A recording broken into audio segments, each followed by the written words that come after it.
Джулия, добрый день. Здравствуй, Геннадий. Дорогие путешественники во времени и исследователи неизведанного, добро пожаловать на сеанс исследования, где в качестве инструмента мы используем регрессивный гипноз. Сегодня мы вместе приоткроем некоторые забытые тайны истории. Если вы чувствуете, что ваша энергия нуждается в глубоком перезагрузке, знайте, что мы можем предложить вам персонализированные услуги по энергетической и эзотерической чистке, как посредством онлайн-сеансов, так и посредством фотографий. Сегодня Джулия войдет в состояние глубокого гипноза, не зная предмета исследования. Я решу, куда мы пойдем, и она узнает все в режиме реального времени. Итак, расслабьтесь и приготовьтесь к трансцендентному путешествию. Желаем вам захватывающего просмотра. Теперь, Джулия, прими самое удобное положение для твоего тела и расслабляйся. На счете 3 ты подключишься ко всей информации, которая связана с Александром Сергеевичем Пушкиным. 1, 2, 3. Так,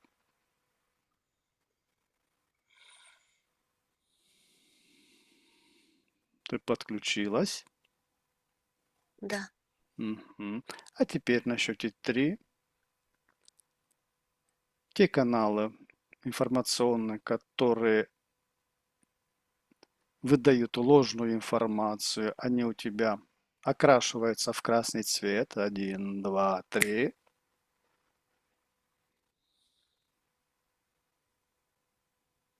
Есть. Закрасились.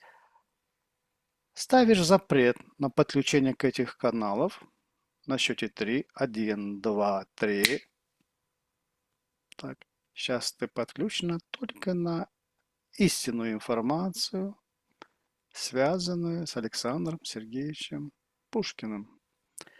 А теперь на счете 3, Джуля. Считай первоисточник вдохновления Пушкина. 1, 2, 3.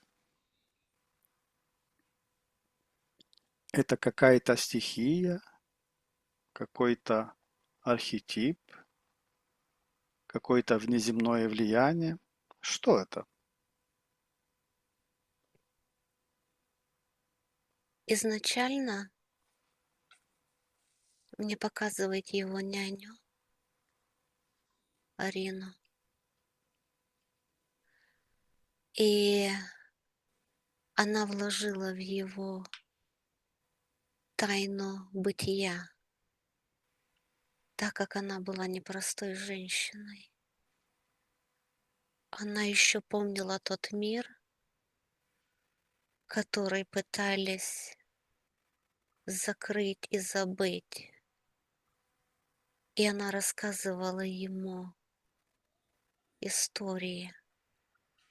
Это был первый импульс через рассказы, сказки, а, а потом это уже как нитка развязывалась и раскрывалась благодаря какому-то опыту, который он проходил в своей жизни. Обиды, разочарование, любовь. Это уже были как разные импульсы, но самое начало мне показывало было от нее.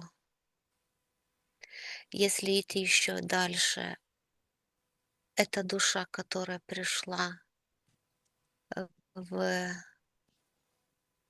Пушкина, она изначально не была простой. Я вижу как наполовину светлую, наполовину темную. можно сказать, как ангел и темная лошадка. И он пытался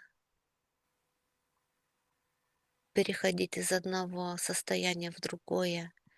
То есть, если так смотреть, у него было или белое, или черное. Он переходил в крайности.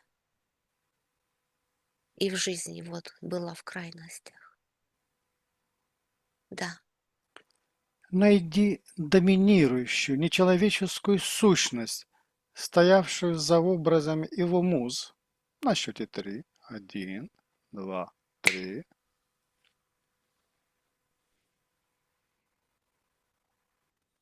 Я вот только как и проговорила, внутри его была безграничная тяга к человеческой женской любви, так как материнской любви ему очень не хватало. И он пытался ее взять из окружения. И чем больше он к этому стремился, тем больше разочаровался. И это стало, вот я проговорила, как черная лошадка, как демоническая суть, которая поглощала его. У него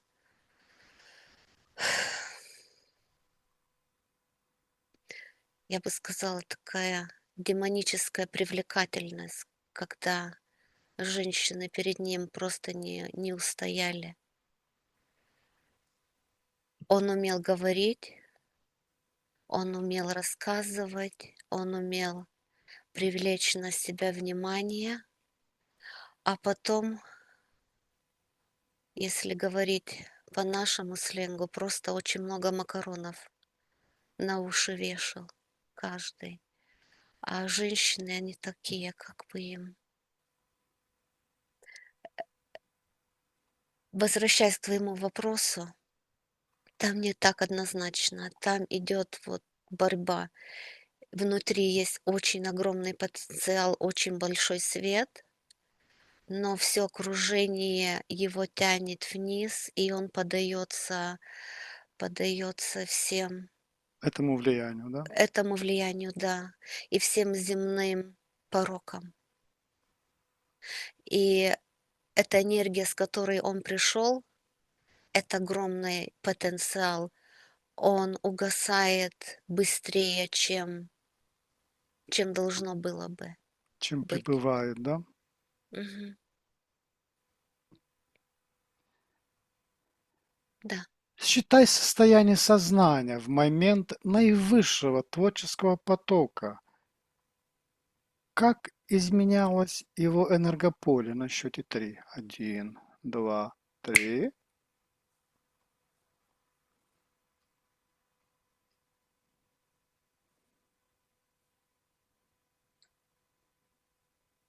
В него входила какая-то суть, какой-то свет.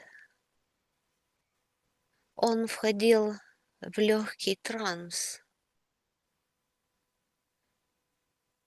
У меня такое ощущение, что если ему бы надо было прочитать то, что он написал, без этого транса он вообще бы не знал, что там написано. Его вели, его через него через него передавали стихи, передавали сказки, передавали информацию, закодированную и спрятанную. Он участвовал в ней, но, я бы сказала, не очень-то и участвовал. Как бы он был там, но вот через него просто энергия такая шла, и он только успевал записывать. Это энергия его души.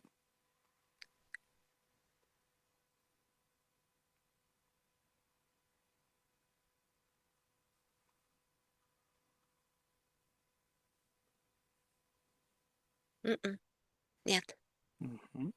это не его. Что Его душа кроется за этим светом? Посмотри. На счете три. Один, два, три.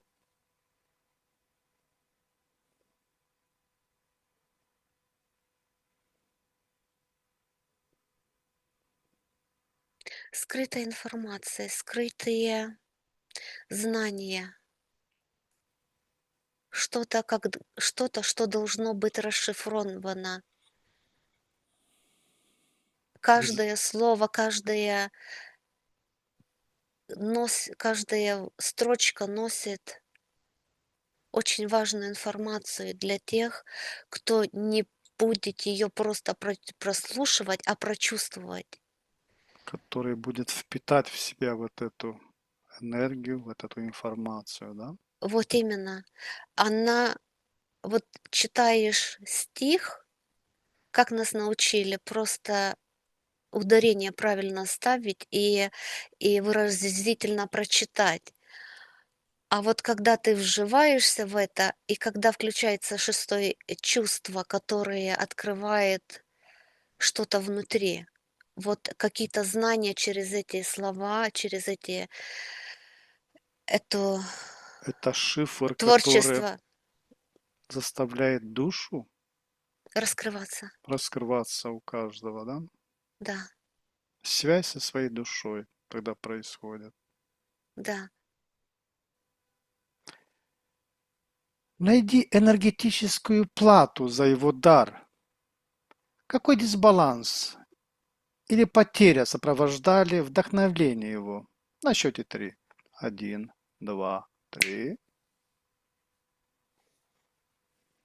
Идет нежелание жить, нежелание воспринимать жизнь всерьез. Все есть игра. То, что он при каждом вздоре, при каждой встрече вызывал всех на дуэль, это и было вот это выражение, что я осознаю, что я в этой жизни очень важное звено, но я сам себе не принадлежу. Через меня идет информация. И от того, как я ее передам, зависит очень многое не только человека, который читает и рассказывает мои стихи, мои рассказы, сказки, но и даже всей страны. Не просто так он такой знаменитый, не просто так весь мир его знает. Это как ключ. И в нем кроется бомба самоуничтожения. Раньше или позже она должна была взорваться.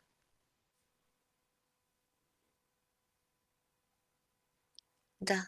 Он чувствует, что смерти нет и вызывает Он знал больше, чем э, не кто-нибудь.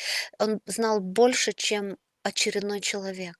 м, У него были знания изначально. Изначально, из самого детства он был в кругах, в которых говорили больше, чем в деревнях или в городах, в очередных семьях, обыкновенных семьях.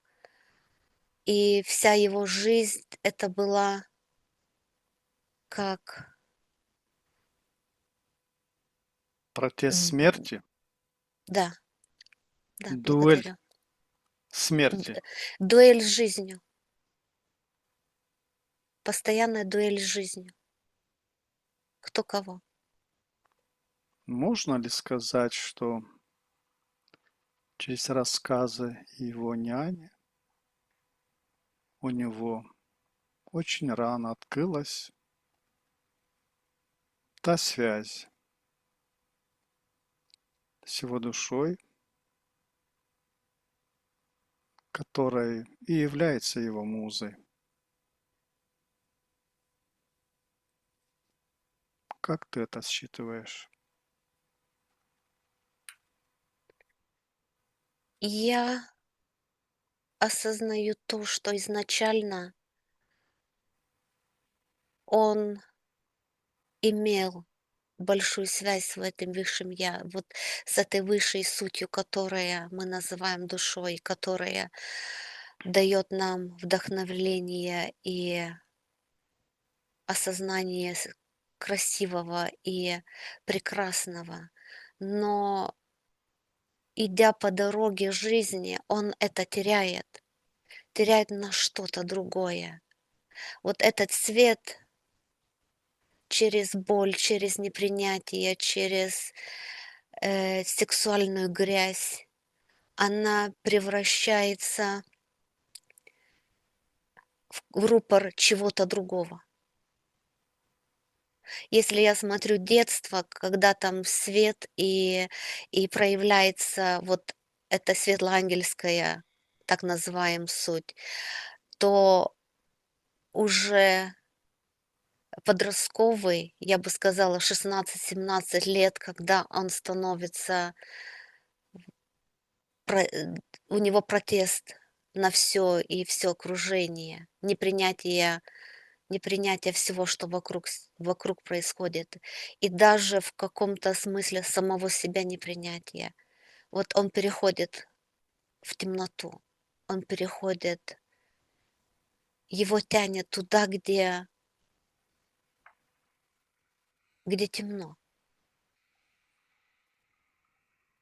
Где-то там, вот мне показывает значок инь-янь, что в каждой темноте есть свет. И в каждом свете есть маленький кружочек темноты.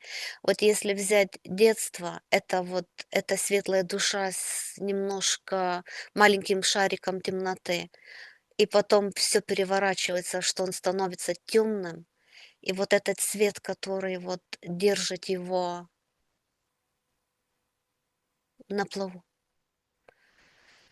Да, Считай темный резервуар в его душевной структуре, питавший самые мощные и трагические тексты.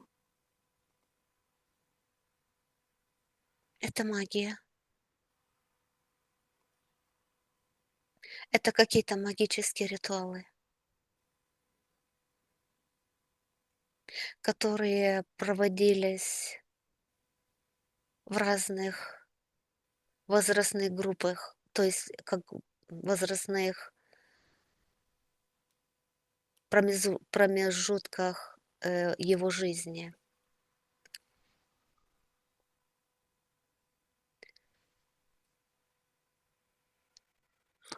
Это увлечение Какой-то того спиритизм, времени, того времени, да. людей. Начинается как бы все с каких-то легких забав, э, но я вижу какие-то вот сатанинские спиритуальные такие вот какие-то Спиритические какие-то, да? спиритические, да, да, какие-то, я бы сказала,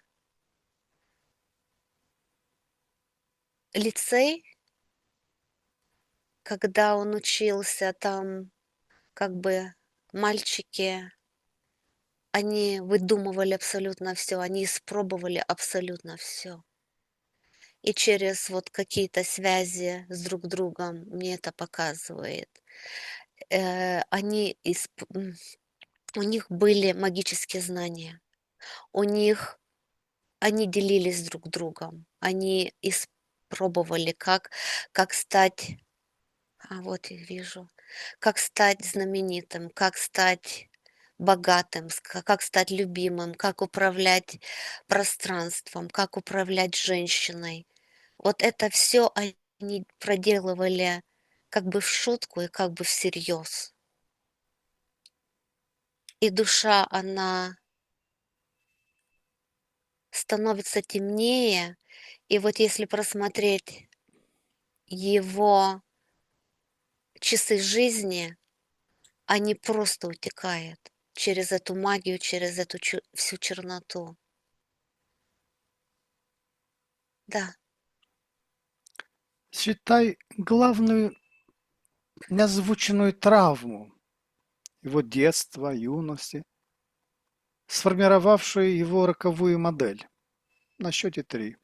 1, 2, 3. не любовь матери и непринятие отца. Отец не принимал его. Он чужой среди своих, не находит, очень чувствительный, очень любознательный, очень светлый и радужный,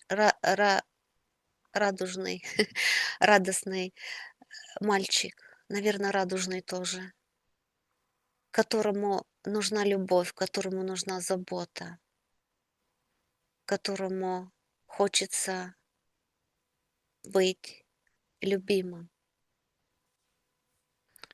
Он получал любовь от няни, но это уже всегда оставалось как это не лодка, это как спасательный круг. Он вот на этом спасательном кругу, он переплыл весь океан. Вместо того, чтобы быть в лодке или в паруснике и пройти жизнь достойно. Недоверие к женщинам. С одной стороны, огромная любовь к женщинам, с другой стороны, абсолютное недоверие и даже презрение в каком-то смысле. Из-за отсутствия Из-за любви отсутствия любви. от матери, да? Да, да. Найди энергетический след самой опасной личной тайны, которую он унес с собой.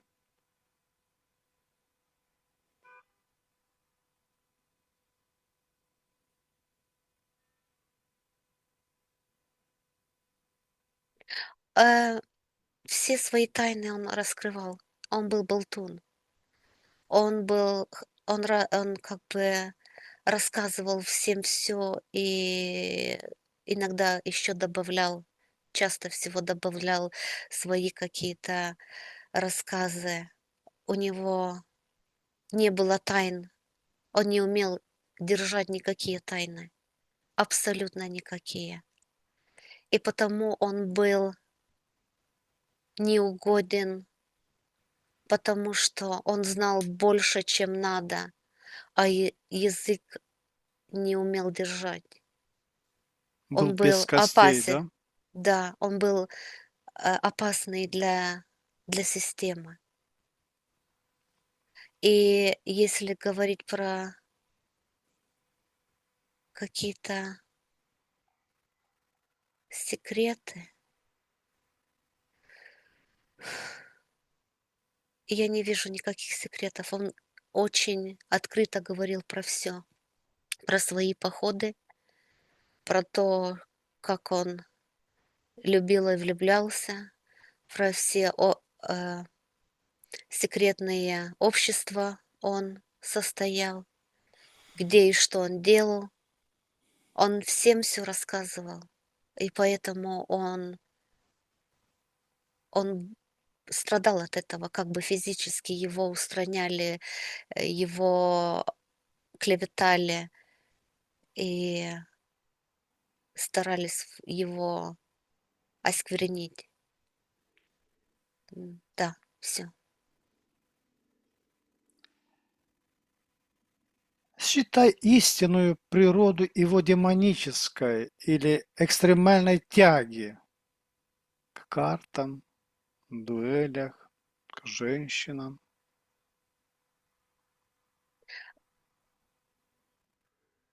Я как бы и проговорила изначально вот непринятие самой жизни.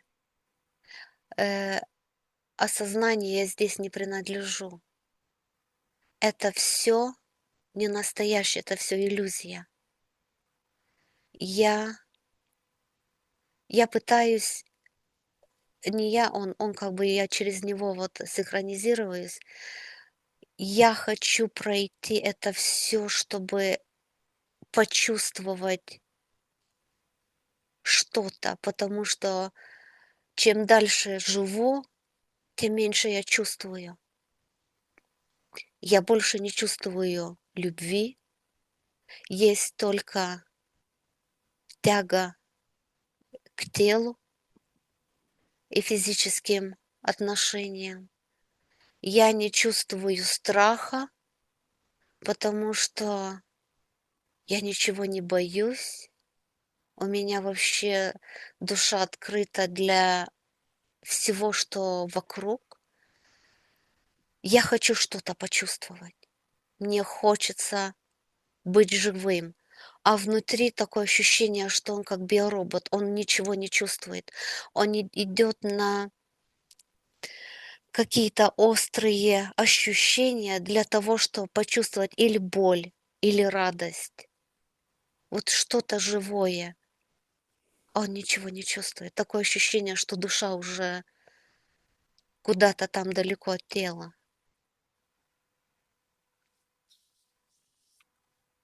Он ищет себя, он потерял себя там где-то в молодые годы.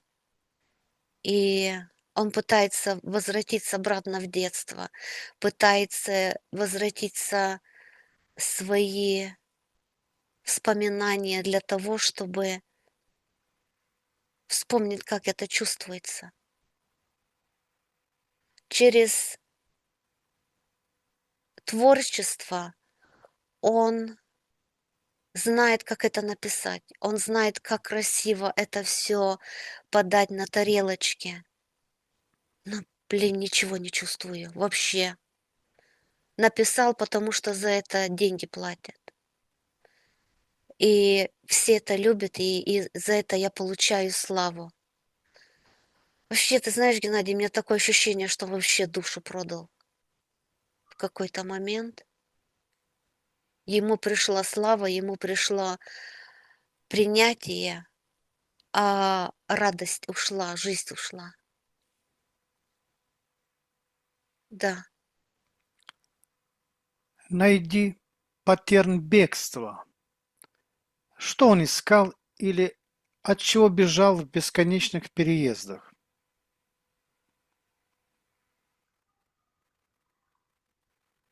Или ты Он, про это сейчас он от говорила? себя, он от себя бегал, он от себя хотел убежать.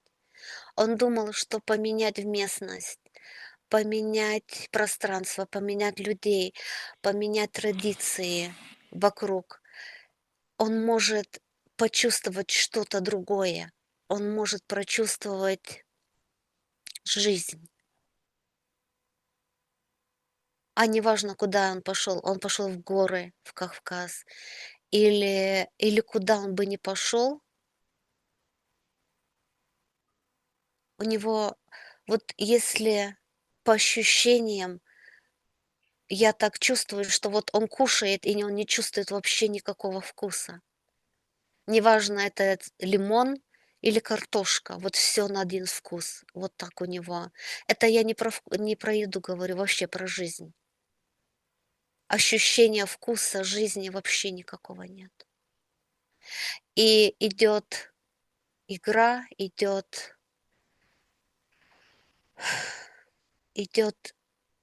азартные вот игры, карты, дуэли. Вот эта душа темная, вот эта темная лошадка его тянет все глубже и глубже в глубину, темноту. И эти переезды — это как попытка найти и уйти от самого себя, но от себя никуда не убежишь, ты всегда приходишь опять обратно к себе. Да, Считай энергию его связи с предками, с тем самым Ганнибалом. Как она влияли на судьбу и творчество?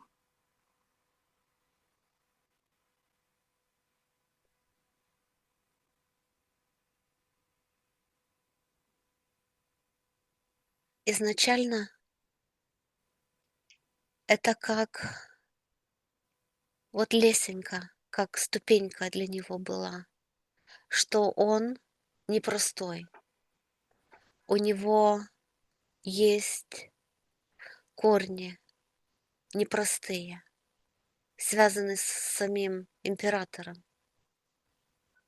Это его возвышало, это с материнской стороны его поднимало, это и было такой, как вот ангельская такая светлая суть. С отцовской стороны там какие-то вот я вижу вот эту черноту, которая там какие-то проклятия, там что-то черное есть с той стороны. И вот эти 2 стороны в нем, 2 семейные ветки, в нем как-то не помещается. Вместо того, чтобы дополнять, они вот расходятся в разные стороны, и его тянет в разные стороны. Он его родовая история помогала ему по жизни изначально перед тем, как он получил свое имя. Потом он уже это только использовал как при возможности, когда надо было. Уже за это не цепился очень сильно. Но и с той стороны он гордился своими корнями. Он он очень гордился своими корнями. Неважно даже про ту темноту, которая была там.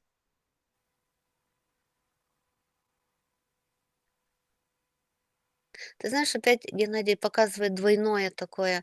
Вот от материнской стороны он получает темную физику, но светлую душу.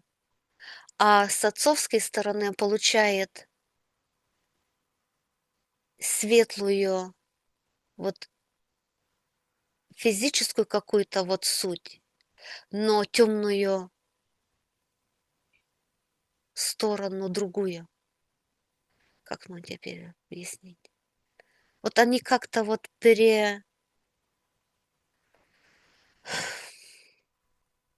вместо того, что наполнить, они его рвет на стороны. Вот так. Да.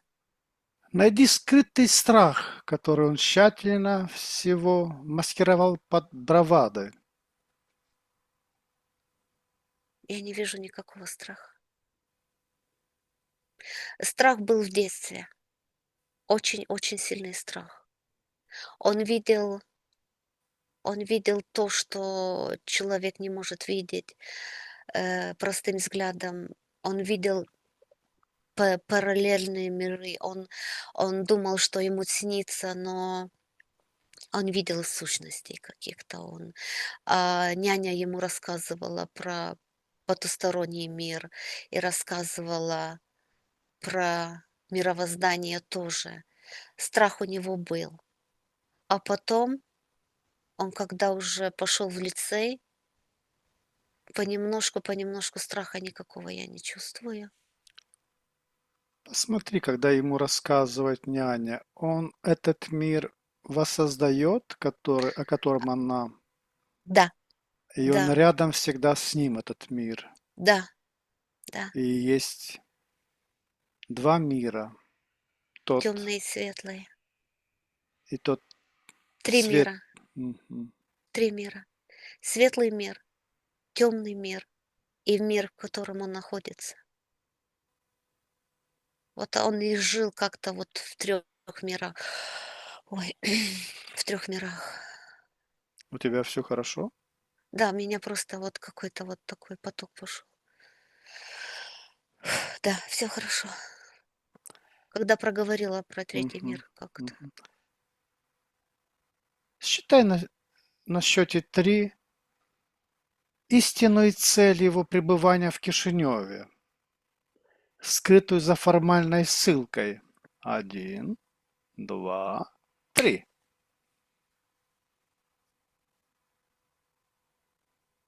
Он слишком много рассказывал. Он слишком много говорил. Его надо было предупредить, его надо было напугать. Но сама Молдавия, ой, у меня аж потоки такие идут. Ты знаешь, как мне показывает? Эта страна, если чужак приходит со светлой душой, раскрывается светлая суть.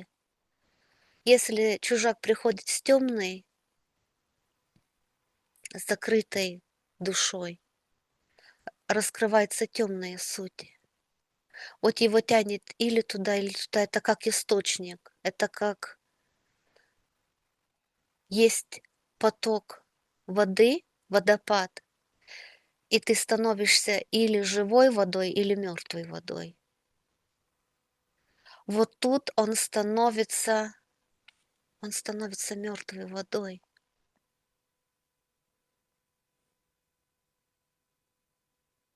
Он, для него здесь раскрываются какие-то тайны истинные тайны мировоздания. Он осознает, как и кто руководит этим миром. И он теряет себя вообще тут. Он Раз- входит, да. разочарован чем-то, да? Физически у него идет подъем, у него вот наполнение энергиями, у него есть, получается, какие-то вот желания что-то исследовать, куда-то.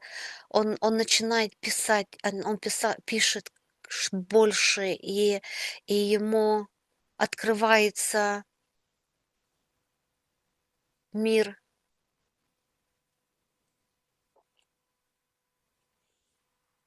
другой мир открывается. Но тем самым он закрывается в темноту все больше и больше.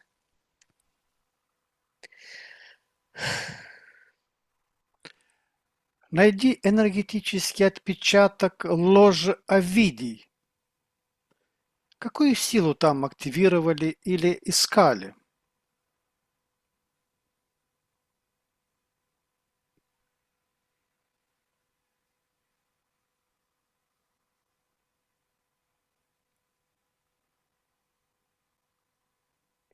Ложь о виде. Это местность, Это секретная ложа, масонская ложа Овидий. но в какой-то местности. Опиши, что ты видишь, что ты считываешь.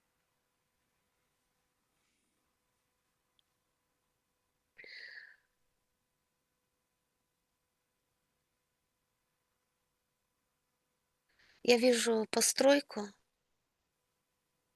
которая не выделяется очень сильно из многих домов в округе, но под ней есть какие-то туннели. А в этих туннелях там вот есть что-то нехорошее.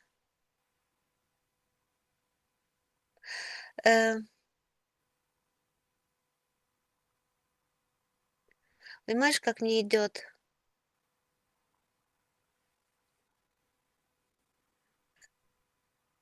Каждая Неважно в какой стране, неважно в каком царстве, государстве есть эти масонские ложи. Это все одно. Это все одно единое, которое сходит вот если взять вот ту ложу, которую ты проговорил, это как щупальцы. Он все равно приходит к самому главному спруту. То есть он руководит всем. И если смотреть самого Пушкина, когда он приезжает в Кишинев, он уже приезжает как член масонства. Мне так показывает, что он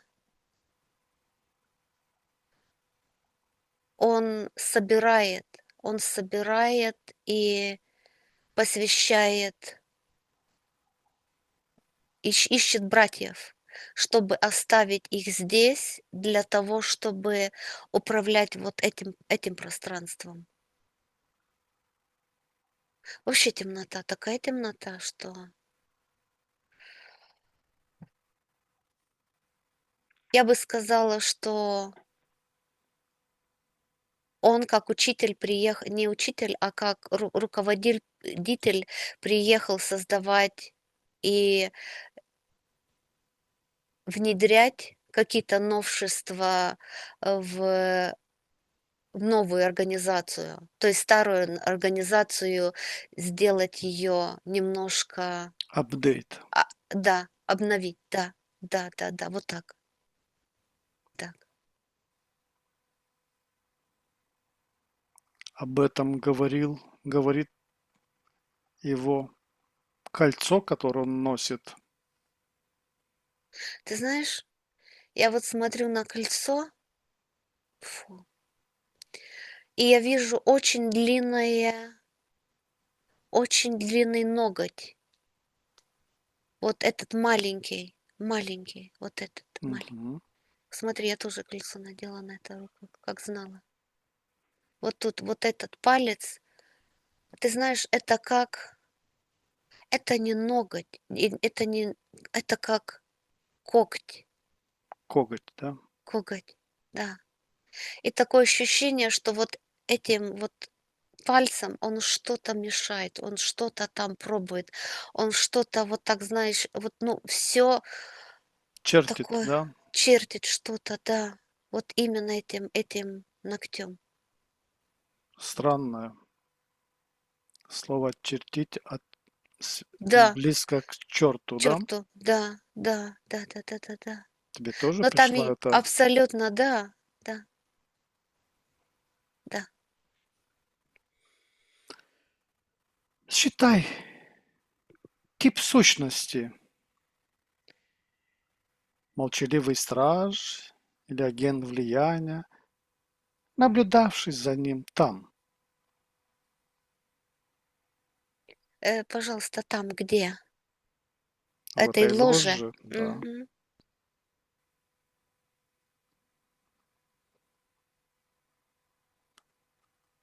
Кто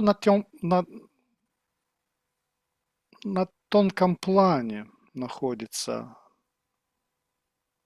и Э, направил свой взор в сторону Пушкина. это высокая демоническая суть, высокоранговая.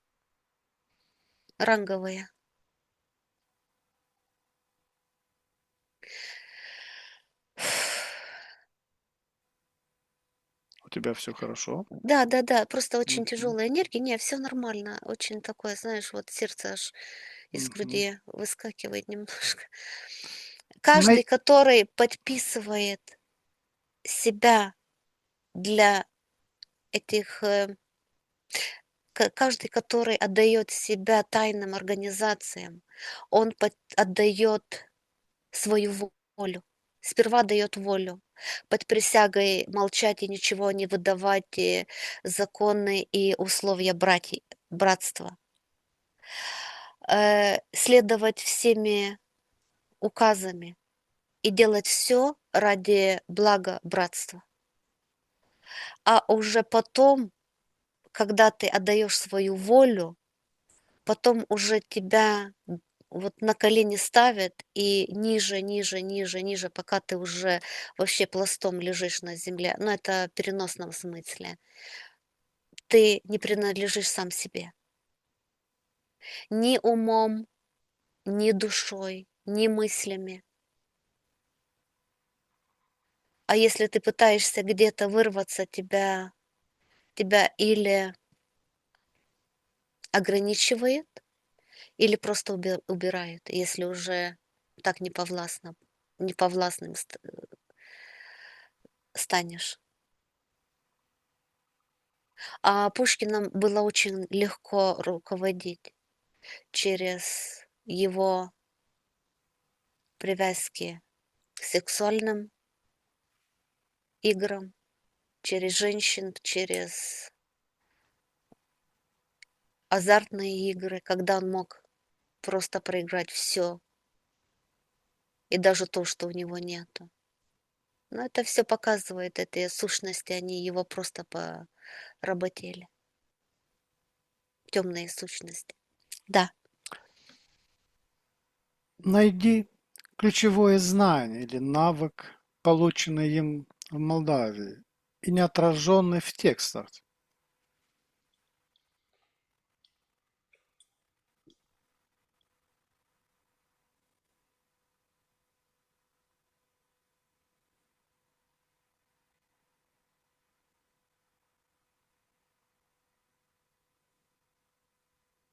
Здесь он мог уходить в себя. Он написал свои лучшие он написал лучшие свои произведения в Кишиневе. Я бы сказала, у него муза здесь была поближе к сердцу, поближе к душе. Вот темнота была очень близко к его душе, и цвет был. Но вот мне так показывает, что вот здесь он потерял последний свой цвет. Потом он уже ходил как бездушная суть. Да. Считай энергию его связи с цыганским табором.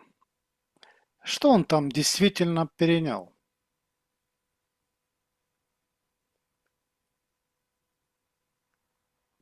Ему было интересно.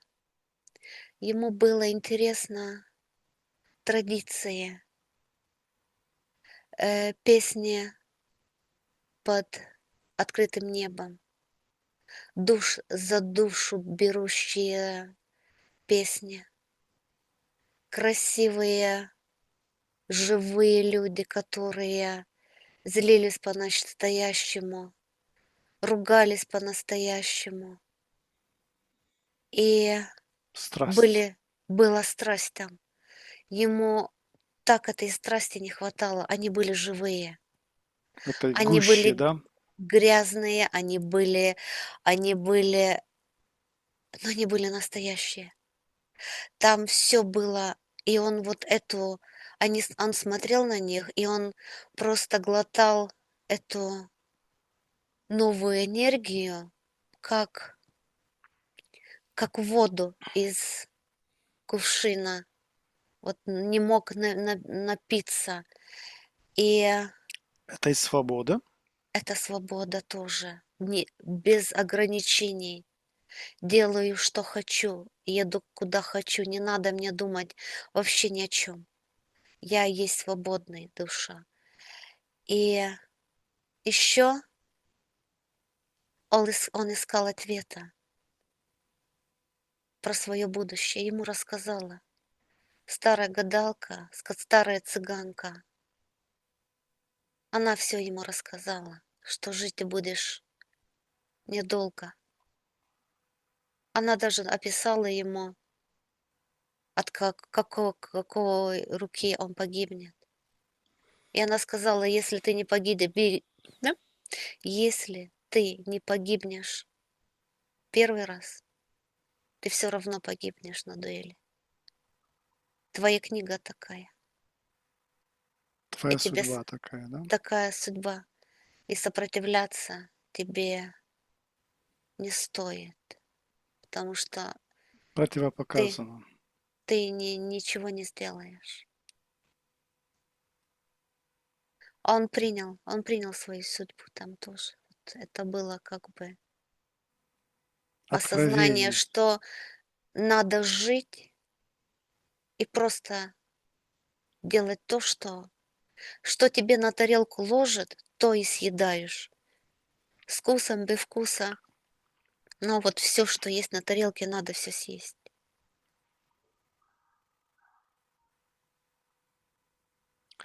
Найди энергетическую метку того, кому или чему он действительно служил в Кишиневе.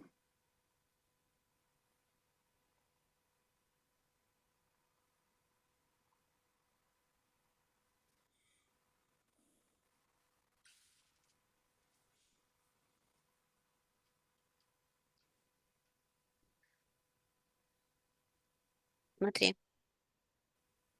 я не очень-то знаю вот этих всех масонских дел, но мне показывают такую, как пирамидку.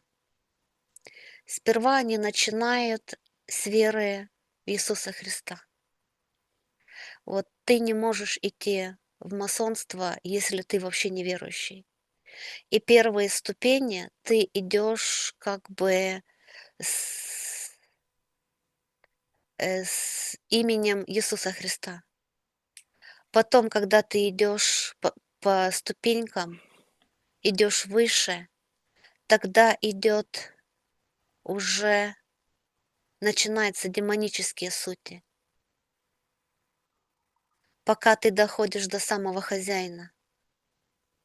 Вот если смотреть вот эта 33-я ступень, я бы сказала, это уже поклонение не сатане, а самому Люциферу.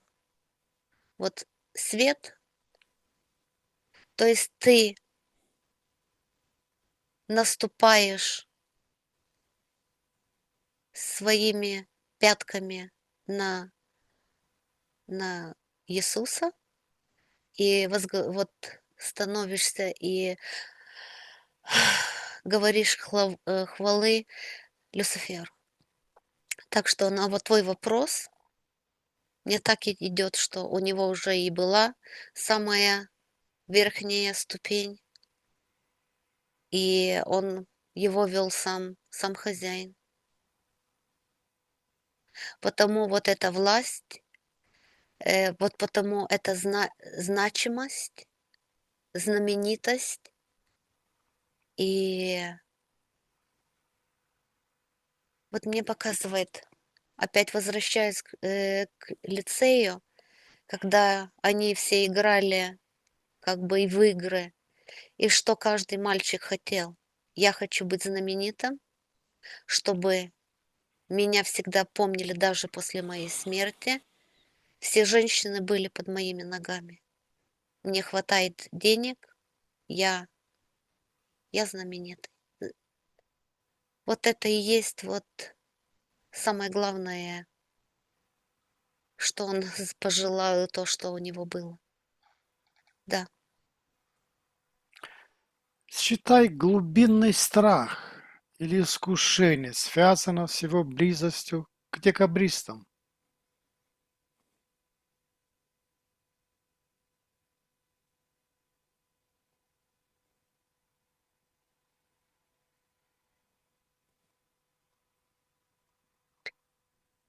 М. Ты знаешь, Геннадий, вообще, если вот рассматривать это все вот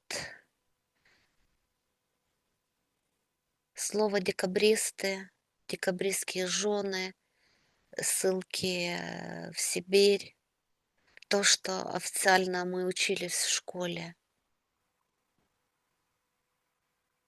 Мне идет искаженная история. Он сам наблюдает, у него были знакомые, наблюдает, но он сам как-то, ему это не интересно вообще, от слова совсем. У него все есть, то, что ему надо. Ему Вселенная дает все, что он хочет. Его князь, он дает ему все, что ему надо. И он как бы в эти детские игры, он как бы не связывается вообще. Чтобы был страх, вот опять я пытаюсь прочувствовать, я вообще никакого страха у него не слышу, не ощущаю.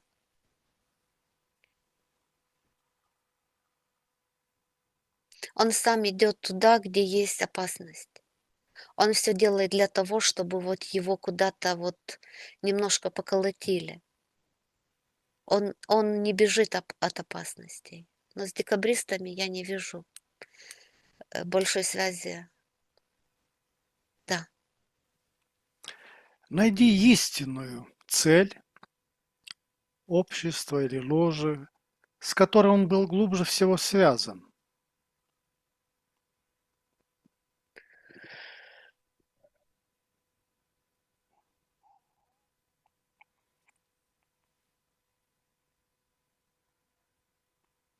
Идет такое слово, вот это и все, что было, потому что он как бы и не успел. Он сделал все, что ему наметил. Знаешь, он подписал договор на славу и на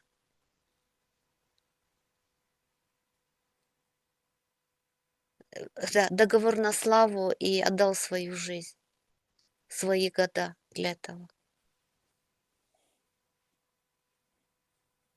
Я не могу считать никакой другой организации.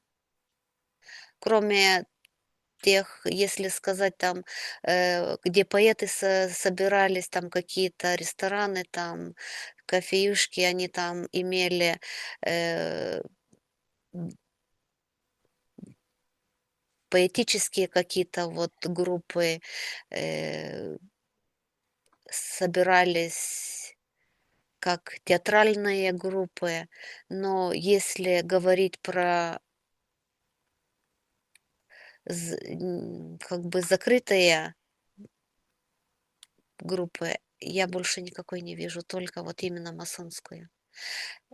В лицее там было какое-то начало вербирования, ну, как бы, если сказать, как были октябрят, Вербовки, ты имела в виду. вербовки, да, вербовки, как мы начинали с октябрят, пионеров и комсомол, да, так вот там что-то такое, вот как бы изначально было, как пионерское, для того, чтобы пойти дальше в масоны.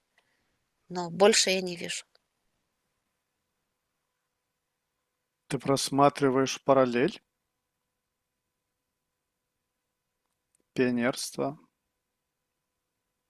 Не, просто мне пришло так для того, чтобы ясне яснее вот, объяснить весь Мгм. порядок. То есть, даже в те же самые масоны, высшие, ты не придешь вот так просто из улицы. Да, ты можешь прийти из улицы, но ты никогда не поднимешься до верху. Ты будешь пешкой, которая вот там моет чашки и делает какие-то вот грязные работы. Для того, чтобы ты стал великим там, в этих ложах, ты должен начать вот с самых вот этих подготовительных групп. Они чаще всего были в лицеях, в университетах. И вот по нарастающей молодой человек развивается, растет, и у него уже посадили семя недоверия к Творцу и раскрытия к темным силам. Не с самого начала, потому что изначально каждый свет, он отвергает темноту. Но когда ты понемножку, вот по капельке пробуешь яд, да, если маленький ребенок скурил, вот показывает 20 сигарет за день, он бы умер. Но когда старый человек курит 20 сигарет за день, он живет. Он нездоровый, но его это не убивает. Вот так же и с этими секретными организациями. Они начинают с малого, с маленьких. И потом добавляет, добавляет, добавляет. И сама суть, она даже не видит, когда это произошло и как, когда и как она потеряла свою волю. Это получается так вообще незаметно. Считай энергетический профиль человека из круга, представлявшего для него наибольшую скрытую угрозу.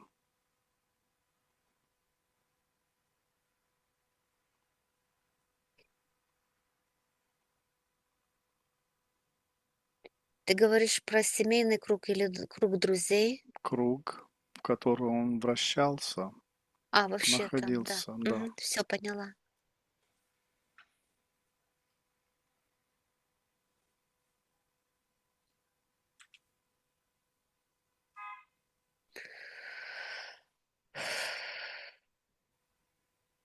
Ты знаешь, мне вообще идет, что убийство Пушкина это было вот как sacrifice, жертвоприношение. Жертвоприношение для того, чтобы собрать огромнейший гавах, огромнейший гавах, который вот распределился по разным сферам. И даже, знаешь, идет, подпитывает какой-то временной промежуток тоже в будущее. Это его хозяин. Да, да, да. Это все спланировано было.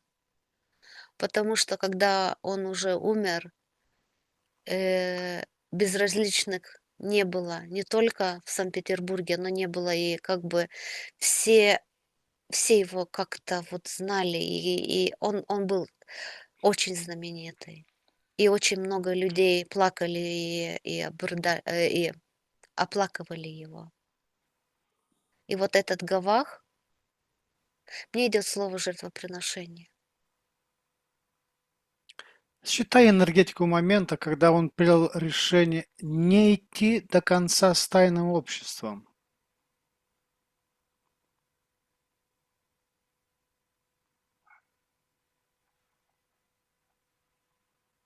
Он осознает,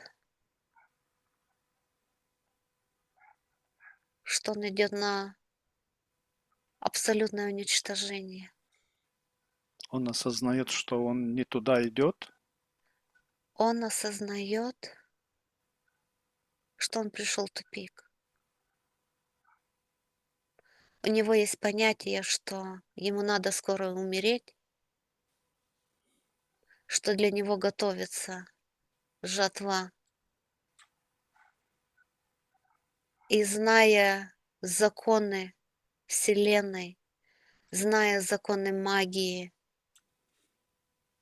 зная все то, что он знал, он понимал, что ему будет плохо. И он пытался хотя бы как-то спасти и сохранить свою душу. потому он становится жертвой. Да,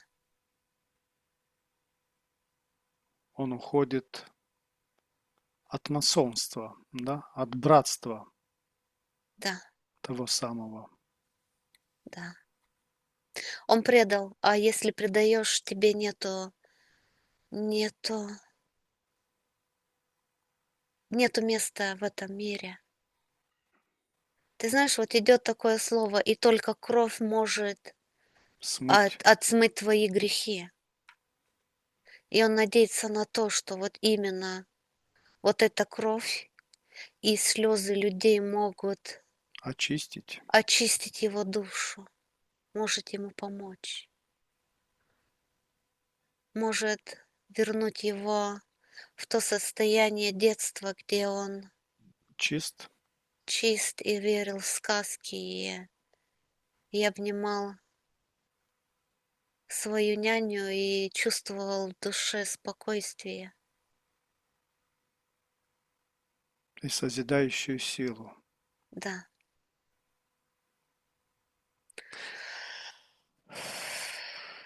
Да. Найди энергетическую печать влияния масонских ритуалов на его личность или творчество.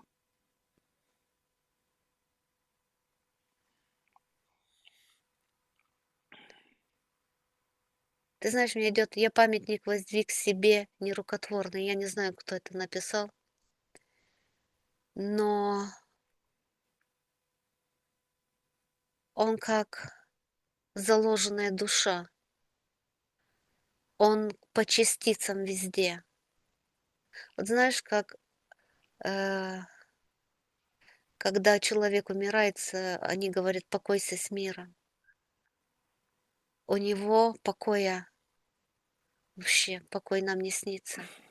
У него каждая частица, вот каждая энергия везде. И вот, может, обычному человеку кажется, что это радость, что это вот и есть смысл жизни — оставить след после себя. Но для самой души, когда его вот разрывают на миллиарды кусочек, это как уничтожение самой души, как потерять свою суть, свой смысл, себя. Это очень больно.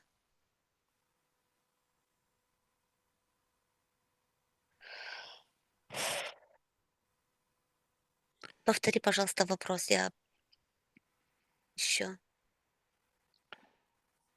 Найди энергетическую печать влияния масонских ритуалов на его личность или творчество. Вот его и запечатали. Вот его и запечатали. В памятниках, и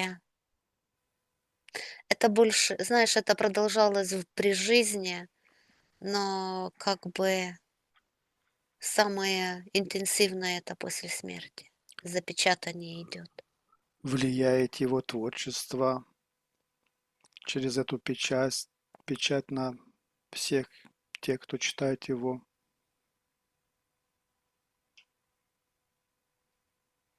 стихи, повести.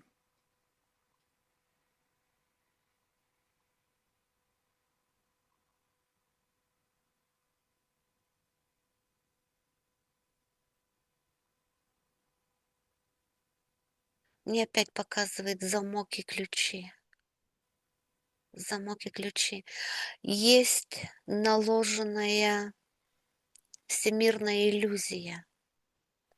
Вот как какой-то вот непрогляд, что как программа, которая работает, которая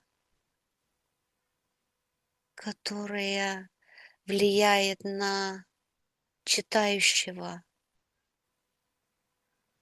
Но то, что этот непрогляд поднимается, и люди начинают. Смотри, кто-то вообще не может даже читать, вот ему просто тошнит от всего этого. Он лучше двойку получит или там, но читать это не будет. а для кого-то это как вот черный туннель пройти в свет. Вот пройти. Означает ли это, имеющий ключ да откроет, имеющий глаза да увидит, имеющий душу почувствует и познает, что там заложено. Однозначно, однозначно. И ты знаешь, вот как мне идет, вот читает какую-то поэму или вот читает рассказ, и вдруг переключается куда-то, и понесло воображение в какое-то пространство, где вот читающий должен просмотреть и открыть что-то новое для себя. Он читает, скажем, Евгения Онегина. Он читает, читает, читает. Он как бы читает вслух, а его суть уже там где-то, за какими-то вот просторами что-то просматривает. Ритм, с которым он читает, его уносит куда-то. Да. Но это опять все зависит от вибрации и все зависит от синхронизации. Это, да, вибрации. Хорошо. Считай энергетическую чуждость Дантеса. Источник. А он как инструмент. Внешнее управление, иная Это природа. мальчик для битья. То есть это Очень большое эго, очень, такой самолюбленный, вот, знаешь, очень хотелось быть знаменитым. Вот тоже такое, как бы, вселенная пошутила над ним, чтобы вот стать знаменитым, чтобы никто никогда его не забыл. Но уже по-другому. Это вот другая сторона не забыть. любыми способами, да? Да, да, Мгм, да. Энергетический след управляемый. мгм. Управляемый любой силой, которая захочет взять бразды. Э, да, все. Найди количество кукловодов и их основные энергетические сигнатуры. Власть, иностранный интерес, личная месть. Что именно? У меня так идет, что они все вот в одном супчик варится, да, в одной кастрюльке. И тот же самый император, и вот эти все поэты и театралы. И мне такое ощущение, что все они играют какую-то роль, чтобы сделать вот какой-то, закрыть какую-то истину, чтобы переписать историю. Вот какой-то договорняк идет, что все играют на одну сторону, чтобы не вспомнить то, что было, не вспомнить то, что пытается исказить и уничтожить. Вот про то, что я проговаривала, что, э, няня рассказывала. Вот у меня, если я на них всех смотрю, мне такое ощущение, что они все актеры там. Может, я считываю как бы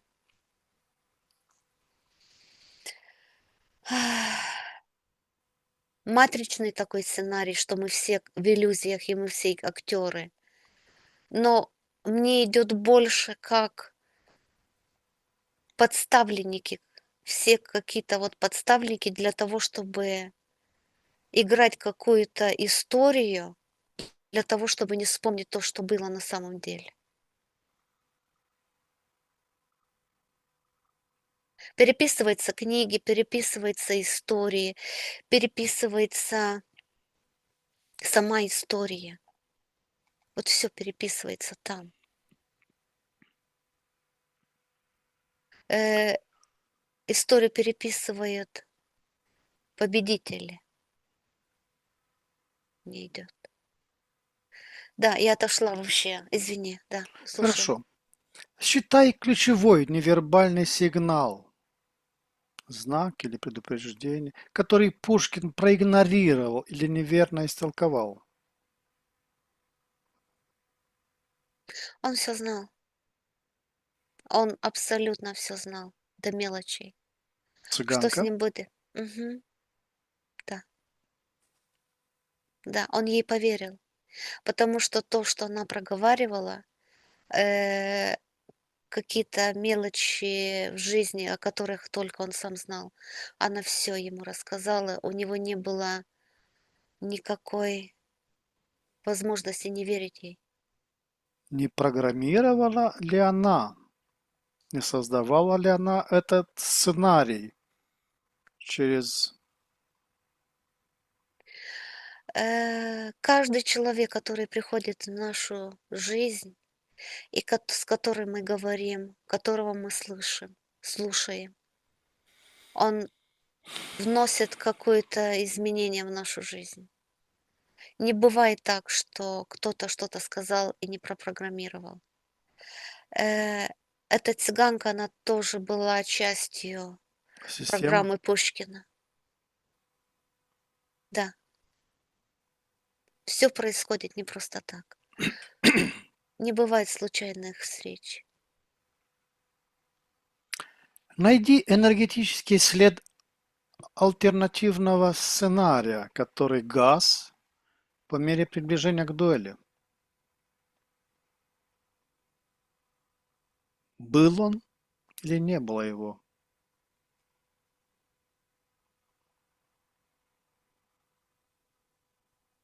Он был, если Пушкин. У такое ощущение, что он вообще там, знаешь, чуть ли не в землю стрелял. Он сдался. Он знал, что если не этот раз, его все равно придет. Знаешь, мне и так идет. У него были 2 выбора: или или 3, или он покончит с собой там через повешивание, то есть кто-то найдет его, что он самоубился, или его вот кто-то ночью вот ворвался в дом и его убили, или он как мужчина погибает в дуэли. Более И он благородно, да? и он благороден, он выбрал быть мужчиной и быть благородным. Не захотел умереть на коленях. Вот он выбрал сценарий из возможных, такой, который ему его не ставит на колени. Считай, что именно, кроме пули, вошло в его энергополе в момент выстрела. Проклятие, программа, сущность, что именно? Программа в нем уже была запущена. Принятие смерти тоже уже была. Пуля была только вот последняя ступенька для того, чтобы все закончить. То есть он же сразу не умер. И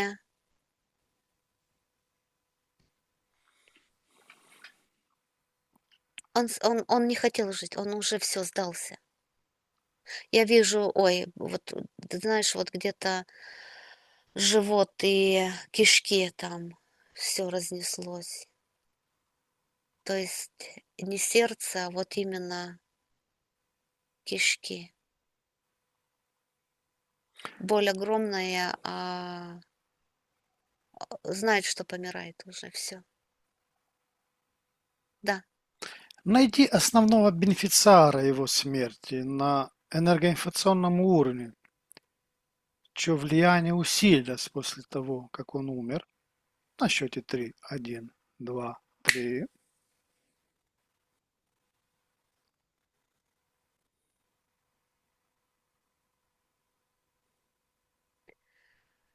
Через некротические энергии подпитка идет негатива Земли. Вот даже все пространство, оно как-то впитывает. Идет как магия, как вот накладывается какой-то шлейф энергетический вокруг. А так,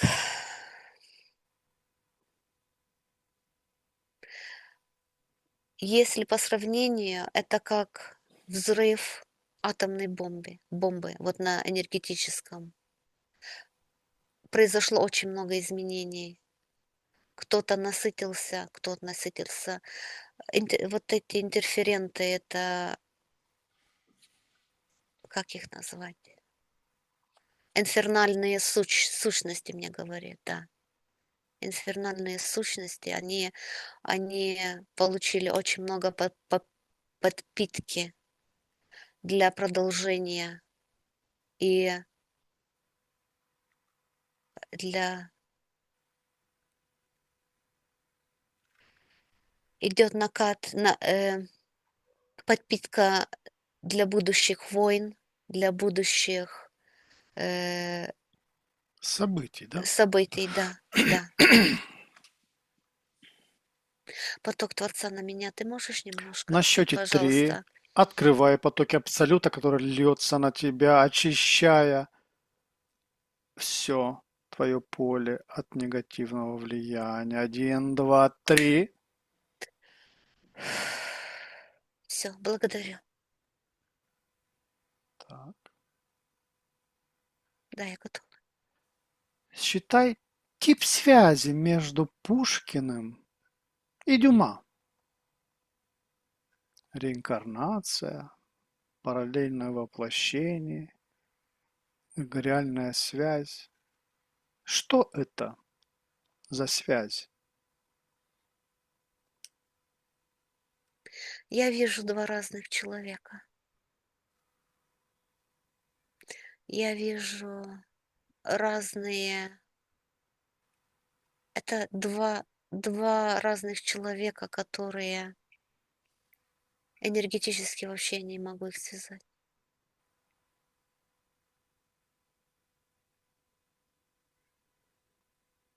Вот один стоит в одном, в одной стороне, другой в другой стороне. Нет никакой связи. Я не вижу. М-м. Ну а почему их связывают? И для чего их связывают? На счете 3 тебе придет ответ. 1, 2, 3. Э, информационном поле Земли вбрасывается очень много информации, дезориентации, для того, чтобы можно было взять факты и показать, что те, кто проговаривает и верят в другие жизни, в реинкарнации, в гипноз, что они сумасшедшие. Как можно это все сравнить и И понять. соединять, и понять, и соединять? То есть сама система и слуги системы, они прорабатывают очень много возможных вариантов для того, чтобы внедрить в информационное поле Земли, для того, чтобы люди вот засорить пространство. Вот оно есть там, летает, и кто-то ловит и рассказывает, а потом другой подхватывает и тоже продолжает. И из этого получается,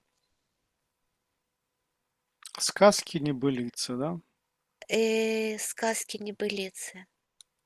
Да, да. Это все сделано нарочно для того, чтобы исказить восприятие людей и непринятие информации и недоверие к информации, которая приходит из разных источников, считывая энергетическое поле.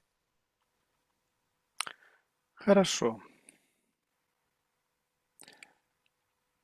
А теперь, Джулия, на счете 3 мы отключаемся от всех информационных потоков, к которым мы были подключены.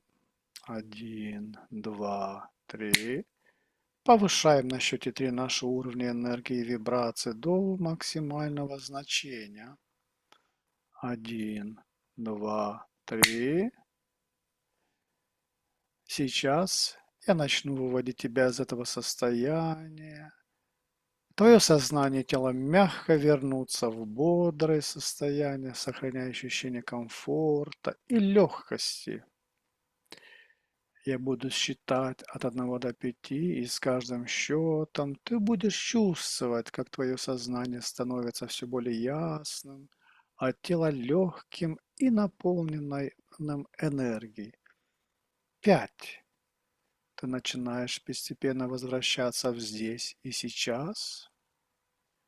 4. Твое дыхание становится глубже, мысли четкими. 3. Ты чувствуешь легкость и бодрость во всем теле. 2. Ты почти полностью здесь ощущаешь приятную свежесть в сознании. И 1.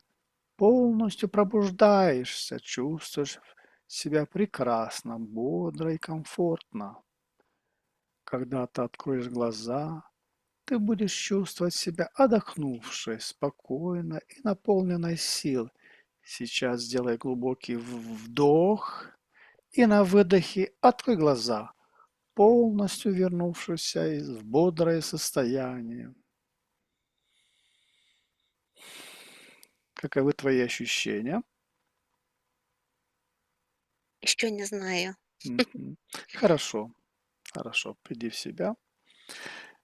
Дорогие исследователи бессознанного, мы достигли конца этого необыкновенного путешествия сквозь слои времени и скрытой памяти. Мы от всего сердца благодарим вас за ваше присутствие и реакцию на удивительную информацию, открывшуюся сегодня. Каждый комментарий, лайк и репост помогает нам продвигать наши исследования. Искренняя благодарность Джулии, чей талант и открытость сделали этот увлекательный опыт возможным. Если вас заинтриговало увиденное, не забудьте подписаться и нажать на колокольчик, чтобы не пропустить следующие сеансы. До следующей встречи оставайтесь любознательными и открытым к тайнам, которые может раскрыть наш разум. Желаем вам мира и внутренних открытий. До свидания. Всего хорошего.